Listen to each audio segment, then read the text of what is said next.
Title కల్కి కాబట్టి Prabhas character పేరు కూడా కల్కినే అనుకున్నారు. కానీ మహాశివరాత్రి సందర్భంగా కల్కి 2898 ఏడీలో ప్రభాస్ పేరు భైరవ అనే సాలిడ్ పోస్టర్ రిలీజ్ చేశారు మేకర్స్. ప్రభాస్ ఈ సినిమాలో 4-5 సరికొత్త పాత్రల్లో కనిపిస్తున్నట్టుగా టాక్ ఉంది. అందులో ఒక క్యారెక్టర్ పేరు భైరవ అని అంటున్నారు. ఇక ఈ పోస్టర్ చూసిన తర్వాత ప్రభాస్ ఫ్యాన్స్ పండగ చేసుకుంటున్నారు.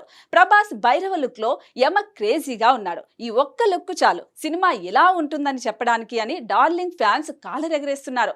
గతంలో వచ్చిన పోస్టర్స్ కంటే భైరవ పోస్టర్ సూపర్ గా ఉందంటున్నారు. ఈ సినిమా ఫస్ట్ లుక్ గ్లిమ్స్ చూసినప్పుడు కూడా రాని హైప్ భైరవ లుక్ తో వచ్చిందని అంటున్నారు. సినిమా రిలీజ్ కు మరో 2 నెలల సమయం మాత్రమే ఉంది. దీంతో కల్కిపై అనుకున్నంత హైప్ రావడం లేదని కాస్త అప్సెట్ అవుతున్నారు ఫ్యాన్స్.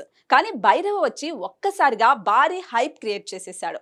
అయితే ఈ పోస్టర్ లో మాత్రం రిలీజ్ డేట్ లేదు. దీంతో మే 9న కల్కి రిలీజ్ అవుతుందా లేదా అనే డౌట్స్ క్రియేట్ అవుతున్నాయి. నిన్న మొన్నటి వరకు కల్కి వచ్చేస్తున్నాడని చెప్పిన మేకర్స్ ఇప్పుడెందుకు రిలీజ్ డేట్ వేయలేదనేది అర్థం కాకుండా ఉందంటున్నారు.